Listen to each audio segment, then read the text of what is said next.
तो हेलो दोस्तों, आज से हम अपनी पहली और नई सीरीज की शुरुआत करने जा रहे हैं। तो चैनल को सपोर्ट जरूर करें और कमेंट्स में बताएं कि आपको वीडियो कैसी लगी। तो चलिए शुरू करते हैं। कोनोहा की रातें आमतौर पर शांत होती थी, लेकिन आज कुछ अलग था।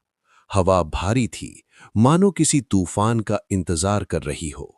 चांद बादलों में छुप छुप कर झांक रहा था, जैसे वो खुद भी इस गांव को देखने से डर रहा हो। लेकिन गांव के इस अजीब सन्नाटे के बीच एक अकेला बच्चा जाग रहा था। Naruto Uzumaki. एक टूटी खिड़की से आती भीगी चांदनी उसके चेहरे पर पड़ रही थी। उसके छोटे से कमरे में बस एक पुराना बिस्तर, फटा हुआ पोस्टर और दीवारों पर जगह जगह पपड़ी उखड़ी हुई पेंट की परतें थीं। नारुतो खिड़की के पास बैठा था, घुटनों को सीने से कसकर लगाए हुए, आंखें सूखी हुईं, पर दर्द कहीं गहरा, भीतर। वो बच्चा जो कुछ साल पहले तक आंसू बहाकर थक जाता था, आज बिल्कुल खामोश था। आंसू खत्म हो चुके थे, अब बस खालीपन बचा था। एक विशाल काला खालीपन जो धीरे धीरे उसे अंदर से खा रहा था। नारुतो ने नफरत मांगी नहीं थी, इसे उसने सीखा भी नहीं था, इससे तो उसे बनाया गया था। गांव वाले उसे देखते थे जैसे वो कोई संक्रमण हो, कोई बीमारी, कोई आपदा। बड़ी बूढ़ी औरतें बच्चों को उससे दूर खींच लेती। होकागे बिल्डिंग के सामने गार्ड उसकी ओर देखते ही सतर्क हो जाते। दुकानदार उसके हाथ छूना तक पसंद नहीं करते थे। वे उस चीज को भी बाहर फेंक देते थे जिसे नारुतो ने गलती से छू लिया। एक खास दिन तो नारुतो को आज तक याद था, जब वो सिर्फ 5 साल का था और एक पिता ने अपने बेटे को चिल्लाकर कहा था, उससे दूर रहो, वो अशुभ है, वो मनहूस है। नारुतो उस दिन देर रात तक सोचता रहा, मनहूस क्या होता है? क्या मैं सच में खराब बच्चा हूं? मैं कोशिश भी करूं तो भी सब मुझे क्यों नफरत करते हैं? ये सवाल धीरे धीरे बदलने लगे। उन्होंने मुझे ऐसा क्यों बनाया? क्यों ना मैं ही उन्हें खत्म कर दूं? बचपन की मासूमियत मर रही थी, धीरे धीरे, चुपचाप, बिना किसी के जाने। नारुतो अपने मन में दूसरी आवाज महसूस करता था, एक गहरी, भारी, शातिर आवाज, जो तब आती थी जब वो कमजोर पड़ता, जब वो टूटता, जब वो सबसे ज्यादा अकेला महसूस करता। आज रात वही आवाज आई, नारुतो। नारुतो ने पलकें झपकाईं, दुनिया धुंधली पड़ गई और एक पल में वो अपने मानसिक कारागार में पहुंच गया। वो जगह जहां कुरामा कैद था। लंबी अंतहीन नालियों से भरा अंधेरा, पानी की ठंडी परत और सामने वो विशाल लाल आंखें। कुरामा जेल के पीछे था, लेकिन उसकी मुस्कान पूरी तरह आजाद। फिर जाग रहे हो? नारुतो बोला। सो नहीं पा रहा। कुरामा बोला, क्योंकि तुम सच्चाई को समझ रहे हो। जो दुनिया तुम्हें दिखाती है वो झूठ है। तुम्हें जिस तरह देखा जाता है, तुम्हारी असल कीमत उससे कहीं ज्यादा है। नारुतो ने जमीन की ओर देखा। पहली बार उसे लगा कि कोई उसकी आवाज समझ रहा है। वे मुझसे नफरत क्यों करते हैं? नारुतो ने पूछा। कुरामा ने सिर झुकाकर गहरी आवाज में कहा, क्योंकि वे कमजोर हैं, क्योंकि उन्हें तुम जैसे इंसान से डर लगता है, जो एक दिन उनसे आगे निकल सकता है। नारुतो ने धीरे धीरे सिर उठाया। उसकी आंखों में हल्की चमक थी। कुरामा ने धीरे से कहा, दुनिया सम्मान नहीं देती नारुतो, ताकत देती है। नारुतो सांस रोके सुन रहा था। और अगर तुम मिटाना चाहो तो पूरी दुनिया तुम्हारे सामने झुक जाएगी। नारुतो के भीतर कुछ टूट गया और कुछ नया बनना शुरू हुआ, कुछ खतरनाक। अगले ही दिन नारुतो विलेज में रामेन खरीदने गया, लेकिन जैसे ही उसने बाउल उठाया, दुकानदार ने उसका हाथ झटक दिया। छूना मत, तुम अपशगुन लाते हो। नारुतो स्थिर रह गया, बिल्कुल शांत, बिना कोई प्रतिक्रिया दिए। बहुत पहले वो गुस्सा कर देता, बच्चा था, चिल्लाता, तोड़ता, रोता। अब वो बस चुप खड़ा रहा और कुछ महसूस भी नहीं हुआ। कुरामा की आवाज ने उसके कानों में फुसफुसाया, देखा, उन्होंने तुम्हें कभी अपनाया नहीं। नफरत वही है जो तुम्हें आगे बढ़ाएगी। नारुतो ने पहली बार अपने भीतर एक अजीब सी गर्मी महसूस की। गुस्सा नहीं, बल्कि एक तरह का सुकून, जैसे नफरत ही उसका घर हो, एक ऐसा घर जो कभी उसे छोड़ने वाला नहीं। उसने रामेन की कटोरी धीरे से वापस रख दी। न कोई शब्द, न कोई भाव। दुकानदार को लगा कि नारुतो टूट गया, लेकिन नारुतो टूट नहीं रहा था, वो बदल रहा था। लंच के बाद नारुतो जंगल की तरफ चला गया। वो अकेला था, पेड़ों की सरसराहट उसके कदमों की आवाज को निगल रही थी। इस जंगल के कोने में वो अपने सीक्रेट ट्रेनिंग के लिए आया था। उसे पता था कि वो कमजोर है, पर अब कमजोर होना विकल्प नहीं था। कुरामा की आवाज आई, मेरा चक्र महसूस कर रहे हो? नारुतो ने आंखें बंद की।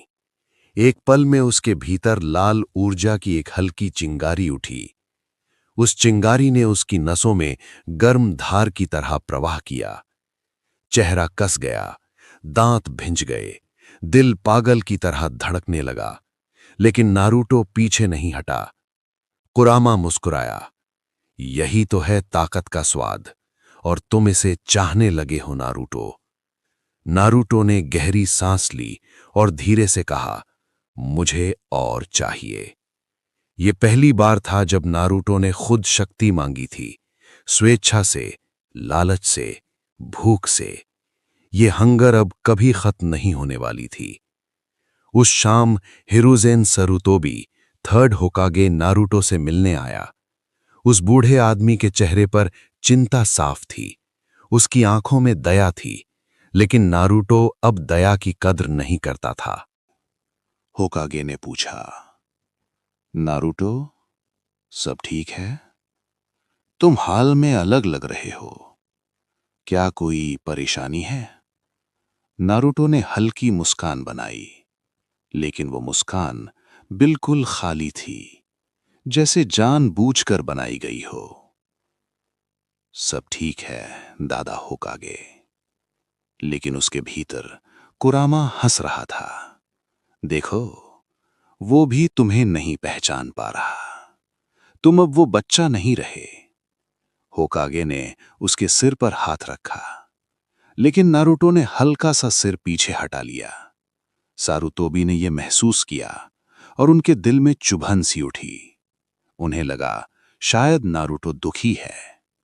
उन्हें नहीं पता था, नारुतो अब दुखी नहीं, खतरनाक हो चुका था। रात दोबारा गहरी हो चुकी थी। नारुतो एक बार फिर खिड़की पर बैठा था, लेकिन आज उसकी आंखों में खालीपन नहीं था, बल्कि एक बहुत ठंडा, बहुत अंधेरा फैसला था। अगर दुनिया मुझे मॉन्स्टर मानती है, तो मैं उन्हें सच में मॉन्स्टर बनकर दिखाऊंगा। कुरामा की आवाज बेहद शांत, बेहद संतुष्ट थी। तो फिर चलो शुरुआत करते हैं। नारुतो ने खिड़की से बाहर देखा। गांव सो रहा था, बेखबर, निर्दोष, असुरक्षित, और उसकी आंखों में पहली बार नफरत का असली जन्म हुआ। वो दरवाजे की तरफ बढ़ा, धीरे से नॉब घुमाया और बाहर निकल गया। आज पहली बार नारुतो ने अंधेरे को गले लगाया था, और ये सिर्फ शुरुआत थी। पूरा गांव सो चुका था, लेकिन आज नारुतो कोन्हा जैसे सोते हुए चेहरे को देख नहीं पा रहा था। उसे लगता था ये गांव उसका हक छीनकर आराम से सो रहा है। वो होकागे स्मारक की छाया से चुपचाप नीचे उतरा, कदम बेहद शांत, सांस ठंडी और आंखों में लालसा, ताकत की। आज वो फॉरबिडन स्क्रोल की तलाश में था, क्योंकि मिजुकी ने उसे बताया था उसमें ऐसे जुत्सु हैं जिन्हें सीखकर तुम किसी से भी आगे निकल सकते हो। लेकिन नारुतो के मन में एक और सच्चाई थी। वो किसी से आगे नहीं निकलना चाहता था। वो चाहता था कि सब नीचे गिरे हों और वो ऊपर खड़ा रहे। ओरिजिनल टाइमलाइन में नारुतो इसे भोलेपन में चुराता है, लेकिन इस टाइमलाइन में नारुतो इसे योजना बनाकर चुराता है, पूरी तरह जागरूक और ठंडे दिमाग से। वो होकागे बिल्डिंग में दाखिल हुआ। चमत्कार ये नहीं था कि वो अंदर घुस गया। चमत्कार ये था कि नारुतो रास्ते में पहरेदारों की आंखों में सीधी नफरत झेलते हुए भी एक मुस्कान दबाकर निकल गया।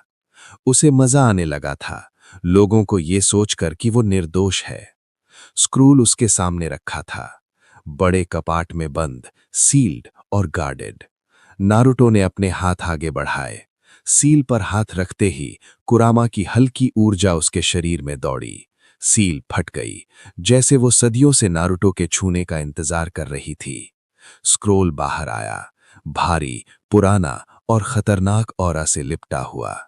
नारुतो के होठों पर मुस्कान आ गई। नारुतो जंगल में पहुंचा। दूर अंधेरे में पत्तों की सरसराहट हुई। मिजुकी आया, हाथ में एक हथियार, आंखों में लालच, चेहरे पर झूठी मुस्कान। शाबाश नारुतो, तुमने मेरे लिए वो चीज हासिल कर ली जो कोई नहीं कर सकता था। लेकिन नारुतो ने मुस्कान वापस नहीं दी। उसके चेहरे पर पूर्ण शून्य था, न खुशी, न डर, न उत्साह, बस खाली भूख, ताकत की। मिजुकी को थोड़ी बेचैनी हुई। अरे नारुतो, स्क्रॉल मुझे दो। नारुतो एक कदम पीछे हट गया। क्यों? मिजुकी चौंका। ये वही नारुतो नहीं था जो हर बात पर भरोसा कर ले। क्योंकि मैं तुम्हारा सेंसे। नारुतो ने बात काट दी। झूठ मत बोलो, तुमने मुझे इस्तेमाल किया है। मिजुकी पसीना पसीना हो गया। नारुतो, तुम बच्चा हो, तुम समझ नहीं। नारुतो, बच्चा? अगर मैं बच्चा होता तो यहां ना होता। मिजुकी ने हथियार निकाला। नारुतो ने सांस ली और कुरामा मुस्कुराया। मिजुकी ने शुरिकेन फेंका, लेकिन नारुतो कमजोर नहीं था। कुरामा चक्र की पहली परत, हल्की पतली पण बेहद घातक, नारुतो के चारों ओर उभरी। शुरिकेन टकराकर दूर गिर गया। नारुतो ने सिर तिरछा किया। इतना कमजोर? मिजुकी डर से पीछे हट गया। उसकी रीढ़ तक ठंड उतर गई। वो समझ गया, आज का नारुतो कुछ और है, कुछ खतरनाक, कुछ राक्षसी। नारुतो आगे बढ़ा, धीमे, स्थिर, एक शिकारी की तरह। मिजुकी ने उसे रोकने के लिए कुनाई उठाई। नारुतो ने उसका हाथ बीच में पकड़ लिया, बिना दया के लेकिन बेहद वायलेंट। नारुतो ने मिजुकी की कलाई मोड़ी, इतनी ताकत से कि हड्डी की चीख हवा में सुनाई दी। मिजुकी की चीख जंगल में फैल गई। नारुतो के चेहरे पर कोई प्रतिक्रिया नहीं थी, न पछतावा, न क्रोध, बस शांत क्रूर था। उसने मिजुकी की उंगलियां एक एक करके मोड़ी। हर बार मिजुकी की चीख और तेज होती, लेकिन नारुतो बस उसे देखता रहा। तुमने सोचा मुझे इस्तेमाल करोगे? नारुतो ने धीरे से कहा। अब देखो मैं कैसे तुम्हें इस्तेमाल करता हूं। मिजुकी जमीन पर घुटनों के बल गिर पड़ा, रो रहा था, दया मांग रहा था। नारुतो, रुक जाओ, मैं माफी। नारुतो ने उसका चेहरा उठाया, आंखों में देखने को मजबूर किया और फुसफुसाया। मॉन्स्टर बनाना तुम्हारी गलती थी, तुम सबकी। मुझे बस थोड़ा प्यार चाहिए था। मुझे चाहिए था कि लोग मेरी भी परवाह करें जैसे और बच्चों की करते हैं। पर सबने मुझसे बदला चाहा। सभी को मेरे अंदर एक मॉन्स्टर लगता था, जैसे मैंने उनके परिवार को मारा हो। सभी मुझे गालियां देते। मुझे मेरा परिवार नहीं मिला। मैं फिर भी अच्छा था, पर जैसा व्यवहार इस विलेज के लोगों ने मेरे साथ किया है, उसका फल इन सबको जरूर मिलेगा। और उस फल को मैं इन्हें दूंगा। मैं नारुतो उजुमाकी। और रही बात मॉन्स्टर की, मॉन्स्टर क्या करता है वो मेरी मर्जी होगी, ना कि किसी और की। उसने मिजुकी के गले पर पैर रखा, एक शिकारी की तरह। दबाव बढ़ता गया। मिजुकी चीखता रहा, उसकी सांसें घुटने लगीं। नारुतो ने सिर झुकाकर कहा, बहुत आवाज कर रहे हो। और फिर जंगल में सिर्फ एक टूटी हुई आवाज गूंजी और मिजुकी स्थिर हो गया। इरुका वहां दौड़ता हुआ आ चुका था। उसे लगा था नारुतो खतरे में है, लेकिन उसने जिस दृश्य को देखा वो किसी बुरे सपने से कम नहीं था। उसने सारी बातें सुन ली थीं। मिजुकी जमीन पर सांसहीन पड़ा था, चेहरा डर से जमे हुए भाव में, और नारुतो उसके ऊपर खड़ा था, खून से नहीं, अहंकार और क्रोध से भीगा हुआ। इरुका की आवाज कांप गई। नारुतो, तुमने? नारुतो मुड़ा और उसके चेहरे पर एक हल्की सी मुस्कान थी। सेंसे, आपको क्या लगता है मैं कमजोर हूं? मैं कमजोर नहीं हूं। मैं क्या वैसा ही बन गया हूं जैसा विलेज के लोग बोलते हैं? बताओ ना। इरुका एक शब्द भी नहीं बोल पाया। नारुतो उसकी ओर बढ़ा, धीमे कदमों से। आप सब मुझे कमजोर समझते थे। अब जब मैंने मॉन्स्टर बनने का कदम उठा ही लिया है, तो अब यही होगा। उसकी आवाज शांत थी। लेकिन मैं आपको बता दूं, मैं कमजोर कभी था ही नहीं। मैं बस इंतजार कर रहा था। इरुका घुटनों पर गिर गया, आंखों में डर और दिल में दर्द। उसने फुसफुसाकर कहा, तुम रुक जाओ नारुतो, ये रास्ता सही नहीं। नारुतो उसके सामने आकर रुक गया, चेहरा इरुका के बेहद करीब, और धीरे से बोला, सही और गलत कमजोरों की बातें होती हैं, और किसी को गलत भी वो बनाते हैं जो गलत गलत की रट लगाए रहते हैं। इरुका की आंखें भर आईं। नारुतो ने स्क्रोल उठाया और कहा, ये बस शुरुआत है। अब मैं बस कोनोहा को तबाह करने के लिए ही आऊंगा। वो मुड़ा और अंधेरे में गायब हो गया। इरुका वहीं पर टूट गया। उसे महसूस हो गया, आज नारुतो नहीं बदला, आज कोई और नारुतो पैदा हुआ है। वो मॉन्स्टर जिससे दुनिया कांपेगी और जिसे हम जैसे कोनोहा के लोगों ने बनाया है। उसने सारी बात थर्ड होकागे को बताई। सबके पैरों तले जमीन खिसक गई। थर्ड होकागे ने नारुतो को ढूंढ कर लाने का ऑर्डर दिया, पर अब नारुतो को कोई भी ढूंढ नहीं सकता था। वो अब कहीं गायब हो चुका था। नारुतो घंटों पैदल चलता रहा। अंत में वो एक पुराना सड़ा हुआ गहराई में छिपा जंगल ढूंढ पाया, जहां कोई कभी नहीं आता था। वहां उसने फॉरबिडन स्क्रोल खोला। स्क्रोल खुलते ही एक भारी घुटन भरी हवा फैली, जैसे स्क्रोल डेकेड से बंद था और उसकी घुटन अब बाहर फूट रही हो। नारुतो स्क्रोल के पहले पन्ने पर पहुंचा। नारुतो ने शैडो क्लोन पहले ही सीख लिया था, लेकिन स्क्रोल में लिखा था, शैडो क्लोन सिर्फ क्लोन नहीं होते, वे मेमोरी ट्रांसफर भी कर सकते हैं। अगर सही तरीके से उपयोग किया जाए, एक रात में सालों का ज्ञान सीखा जा सकता है। नारुतो की आंखों में चमक आई। मतलब मैं अपने क्लोन से ट्रेन करूं और सब अनुभव मुझे वापस मिल जाए? क्यूरामा ने कहा, हाँ, और अगर 1000 क्लोन बनाओगे तो दिन भर कितना सीखोगे कल्पना भी नहीं कर सकते। नारुतो मुस्कुराया, एक ठंडी खतरनाक मुस्कान। नारुतो को पता चला कि रासेनगान पूरा चक्र नेचर ट्रांसफॉर्म टेक्निक नहीं था, बल्कि प्योर रोटेशनल फोर्स था। स्क्रोल में मिनातो के हैंड रिटन नोट्स थे। ये जुत्सु बिना नेचर रिलीज भी मास्टर किया जा सकता है, लेकिन एडवांस्ड फॉर्म्स बनाने के लिए हाई लेवल चक्र कंट्रोल चाहिए। नारुतो ने नोट्स को छुआ और इस बार पहली बार उसे एक अजीब गर्मी महसूस हुई। क्योरामा फुसफुसाया, ये तुम्हारे पिता का जुत्सु है। नारुतो ने होंठ दबाए। उसके चेहरे पर एक पल को इमोशन उभरा, लेकिन तुरंत खो गया। पिता? उन्होंने मुझे अकेला छोड़ दिया। जो जुत्सु मेरा है उसे मैं अपने तरीके से सीखूंगा। रासेनगान उसकी नजरों में पावर का प्रतीक बन गया। स्क्रोल के अगले सेक्शंस मिनातो ने बंद कर दिए थे, क्योंकि वे बहुत खतरनाक थे, लेकिन नारुतो उनकी ओर खिंचता जा रहा था। स्क्रोल में लिखा था, एक ऐसा जुत्सु जो चक्रा की जगह यूजर्स की इमोशंस को फ्यूल की तरह उपयोग करता है। मतलब, अगर नारुतो क्रोध में है, जुत्सु बेहद घातक और खतरनाक। अगर नारुतो दुख में है, जुत्सु शरीर पर चोट पहुंचा सकता है। अगर नारुतो खाली है, जुत्सु ठंडी सटीक हमले करेगा। ये जुत्सु कोई चक्रा नेचर नहीं मांगता था, ये भावनाओं पर चलता था। कुरामा फुसफुसाया, ये जुत्सु सिर्फ तुम्हारे जैसा व्यक्ति ही कंट्रोल कर सकता है, जो भीतर से टूट चुका है। नारुतो की मुस्कान और गहरी हो गई। Shadow Phantom, the black void death shroud. जितने ज्यादा नफरत भरे इमोशंस होंगे वो उतना ताकतवर होगा। जब कोई ये जुत्सु एक्टिवेट करता है, उसके चारों ओर लगभग 15 मीटर रेडियस का एक काला गोलाकार वॉइड डोम बनता है। इस डोम के अंदर सारी रोशनी, हवा, साउंड, चक्रा वाइब्रेशन गायब हो जाती है। अंदर आते ही किसी भी शिनोबी का नर्वस सिस्टम कोलैप्स होने लगता है। कुछ ही सेकंड में स्किन पिघलने लगती है, जैसे एसिड ड्रिप हो रहा हो। शरीर पर काले चिन्ह बनने लगते हैं, आंखें काम करना बंद, दिमाग हेलुसिनेशन में जाने लगता है। उनके सबसे गहरे डर, जिनसे वे जीवन भर भागते रहे, वो उनके सामने जिंदा मॉन्स्टर्स की तरह प्रकट होते हैं।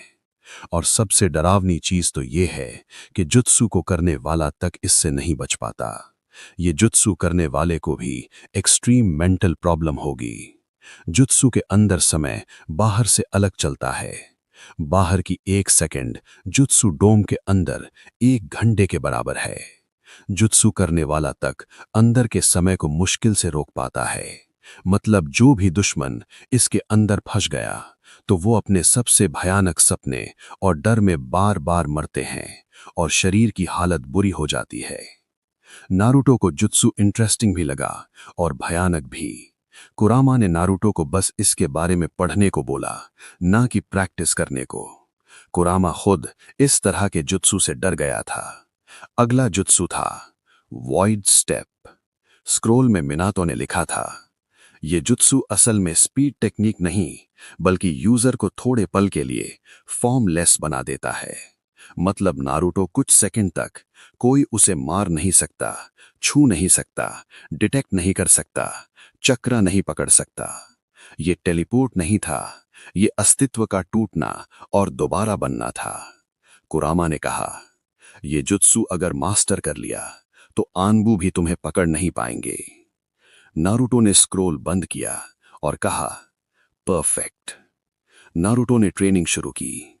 ये ट्रेनिंग नारुतो खुद को दे रहा था और वो खुद पर दया नहीं करता था। बस खाना खाता, शिकार करता और बस ट्रेनिंग। कुरामा भी नारुतो को गाइड करता रहता। अगर वो कोई गलत कदम उठाता तो उसे रोकता और समझाता।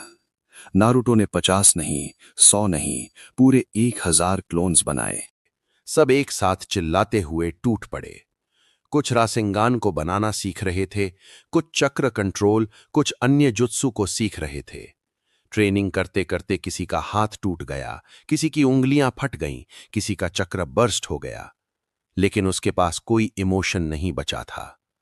क्लोन्स एक एक करके गायब होने लगे और उनके अनुभव उसके दिमाग में फटने लगे। नारुतो की आंखों से खून निकलने लगा, नाक से खून बहने लगा, सर दर्द असहनीय था। लेकिन वो हंस रहा था, जोर से नहीं, हल्की ठंडी भयावह हंसी। नारुतो ने रासेंगान बनाने की कोशिश की, हाथ फट गया, त्वचा छिल गई, लेकिन नारुतो ने हाथ पीछे नहीं हटाया। वो हर चोट के साथ हंस रहा था। कहीं अंदर कुरामा भी हंस रहा था। नारुतो को ढूंढती हुई एक एनबू स्क्वाड जंगल में आ पहुंची। 4 मास्क्ड एनबू जंगल में उतरे। उनमें से एक चिल्लाया, नारुतो उजुमाकी, तुम्हें विलेज छोड़ने और फॉरबिडन स्क्रोल चुराने के आरोप में गिरफ्तार किया जाता है। नारुतो ने धीरे से कहा, बस तुम गलत वक्त पे आए हो। एनबू ने हमला किया, लेकिन नारुतो ने वॉइड स्टेप एक्टिवेट किया। वो हवा में गायब सा हो गया। एनबू की तलवार उसके आर पार निकल गई, लेकिन उसे छुआ तक नहीं। नारुतो उनके पीछे प्रकट हुआ और एक रासेंगान सीधा आ लगा। चीख गूंज उठी। एनबू का शरीर अंदर से कोलैप्स हो गया। बाकी एनबू पीछे हट गए। नारुतो ने कहा, अब तुम सब भी कभी कोनोहा नहीं जा पाओगे। और क्लोन बनाए और सबको वहीं मिट्टी में मिला दिया। नारुतो अब खुश था, क्योंकि उसके पास अब कुछ हथियार और कपड़े थे, और वो जोर जोर से हंसने लगा। पूरे जंगल में उसकी आवाज गूंजी। सभी पशु पक्षी इधर उधर देखने लगे और चौकन्ने हो गए। तो आज के लिए इतना ही। जल्द ही मिलते हैं एक नई वीडियो में। आपको स्टोरी कैसी लगी कमेंट में जरूर बताएं। धन्यवाद।